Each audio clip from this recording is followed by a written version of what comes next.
नमस्कार दोस्तों। पिछली क्लासों में हमने भारत में ब्रिटिश साम्राज्य की स्थापना के क्रम में बंगाल में ब्रिटिश साम्राज्य की स्थापना और उसके पश्चात मैसूर में ब्रिटिश साम्राज्य की स्थापना का अध्ययन किया। इसी कड़ी में अगला जो राज्य है वो है महाराष्ट्र। अंग्रेजों का मराठों से संघर्ष, तो इसको नाम दिया गया आंग्ल मराठा युद्ध।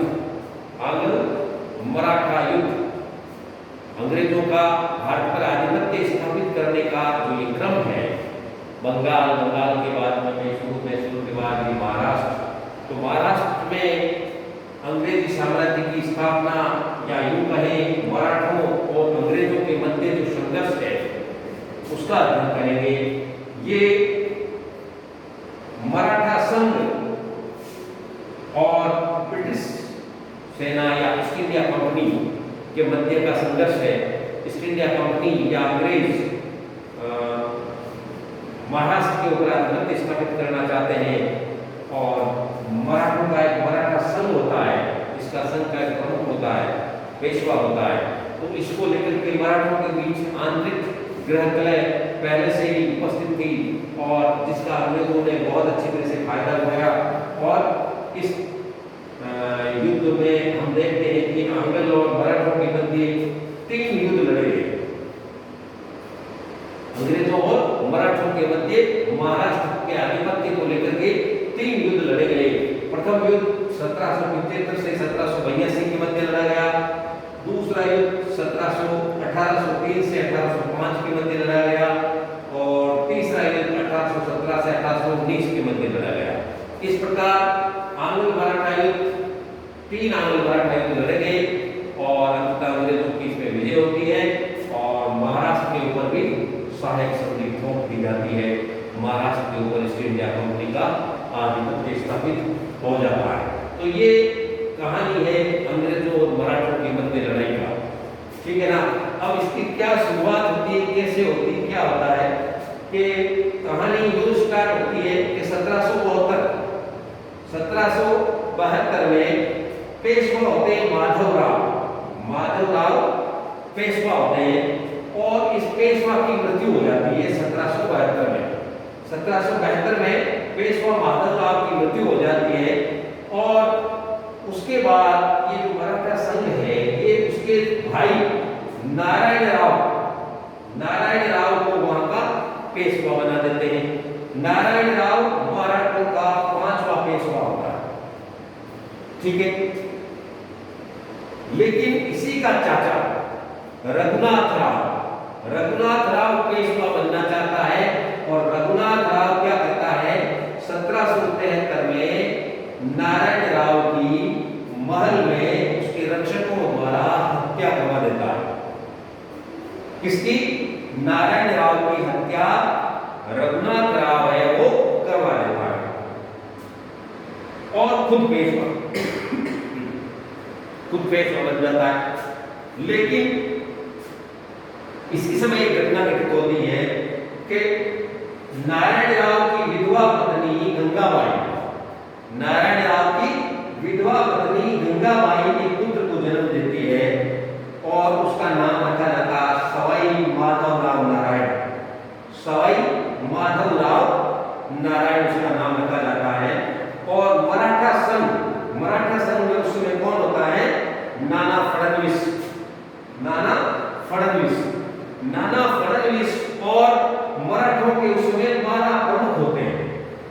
मराठा संघ में 12 प्रमुख होते हैं, 12 प्रमुख घराने होते हैं और इनका जो मुखिया होता है वो नाना फडणवीस होता है। और नाना फडणवीस और मराठों के 12 मुखिया इस सवाई माधवराव नारायण को पेशवा बनाते हैं।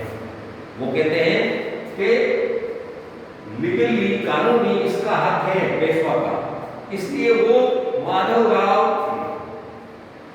जो आपका है उसका पक्ष नहीं लेकर के सवाई रघुनाथ राव का पक्ष नहीं लेकर के सवाई माधवराव को पेशवा बनाते हैं। इस निर्णय से मराठा संघ के इस निर्णय से रघुनाथ राव नाराज हो जाता है और रघुनाथ राव अंग्रेजों से मिल जाता है। अंग्रेजों के पास कहाँ जाता है? मुंबई। मुंबई में अंग्रेजी सरकार से जाके मिलता है। अंग्रेजों को इसी मौके की तलाश थी। मराठों के आंतरिक गृह कला की स्थिति का उनको पहले अनुमान था, लेकिन वो किसी एक मौके की तलाश में थे और वो मौका उसको रघुनाथ राव ने दे दिया। रघुनाथ राव उसके पास, अंग्रेजों के पास पहुंचता है और मदद की मांग करता है। वो कहता है मराठा संघ के विरुद्ध मुझे सैनिक सहायता दी जाए। अंग्रेजों को इसी मौके की तलाश थी और उन्होंने रघुनाथ राव के साथ एक संधि करते हैं जिसका नाम होता है सूरत की संधि। सूरत की संधि 6 मार्च 1775 को मुंबई सरकार रघुनाथ राव के साथ सूरत की संधि करती है। अक्सर परीक्षाओं में पूछी जाती है सूरत की संधि कब और किस किस के बीच हुई। तो 6 मार्च 1775 को मुंबई सरकार और रघुनाथ राव के मध्य सूरत की संधि होती है। इस संधि की क्या शर्तें होती है? सालसे और वसीम का जो क्षेत्र है वो रघुनाथ राव अंग्रेजों को देना स्वीकार करता है। सालसे और वसीम, सूरत और भरूच का जो राजस्व आता है उसका कुछ भाग अंग्रेजों को देना स्वीकार करता है।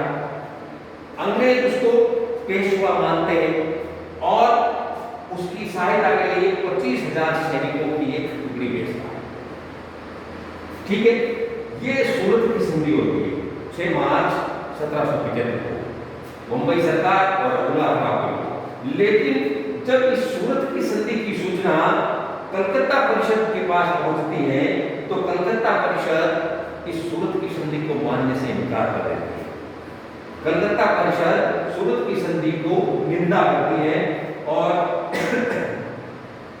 कर्नल अपटन, क्योंकि सूरत की संधि के तहत ये 25,000 सैनिक आगे बढ़ते हैं, आक्रमण करते हैं, लेकिन ये परास्त होते हैं, इसलिए कलकत्ता परिषद है वो कर्नल अपटन को पुणे भेजते हैं।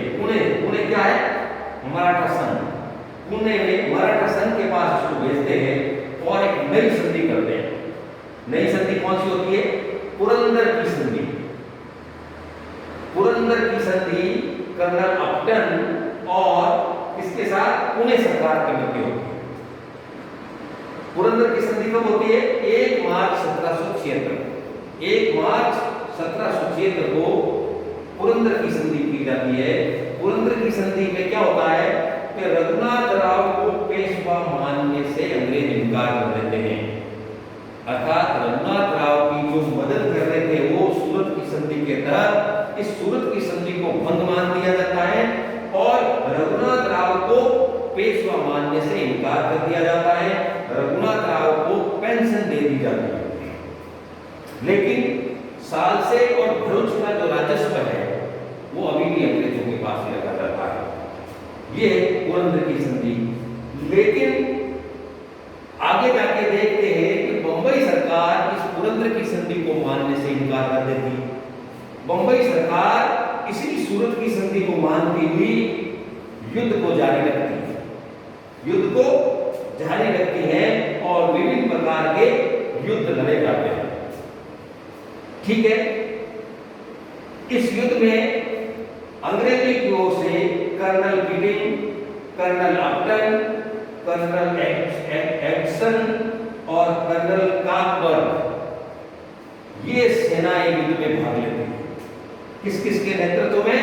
Colonel Keating, colonel Upton, colonel Edson और कर्नल काकबर्ग।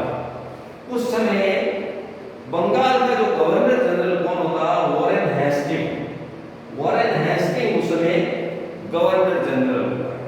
तो गवर्नर जनरल इस युद्ध को जारी रखता है और इन 4 सेना नायकों के नेतृत्व में मध्य भारत, मध्य प्रदेश और महाराष्ट्र के विभिन्न क्षेत्रों में पुणे सरकार के विरुद्ध ये युद्ध लड़े जाते हैं। लेकिन उधर मराठों की ओर से महादाजी सिंधिया और मल्हार राव होलकर युद्ध का नेतृत्व करते हैं। महादाजी सिंधिया और मल्हार राव होलकर। लेकिन अंग्रेज मराठों की शक्ति के सामने टिक नहीं पाते हैं। परिणाम स्वरूप अंग्रेजों को मराठों के साथ एक संधि करनी पड़ती है, जो होती है सालवाई की संधि।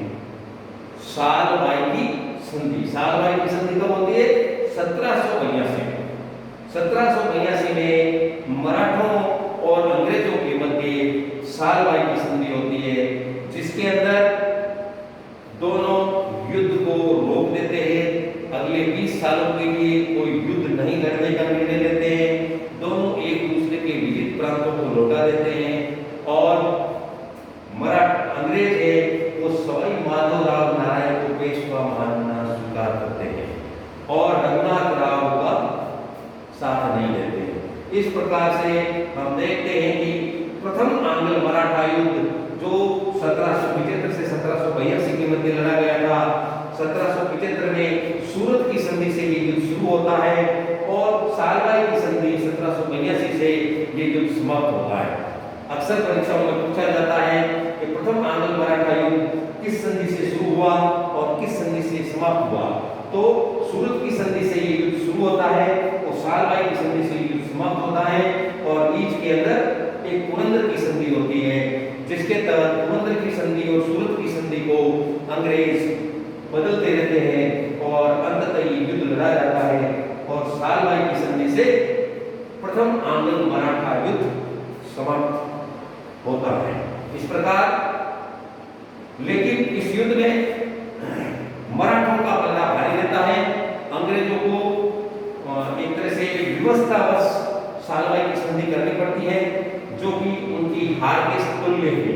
इस प्रकार प्रथम आंग्ल मराठा युद्ध मराठों की विजय कहे तो कोई अतिशयोक्ति नहीं होगी और इस प्रकार से महाराष्ट्र पर अंग्रेज और मराठों के आधिपत्य को लेकर लड़ा गया प्रथम युद्ध सालवाई की संधि से समाप्त होता है।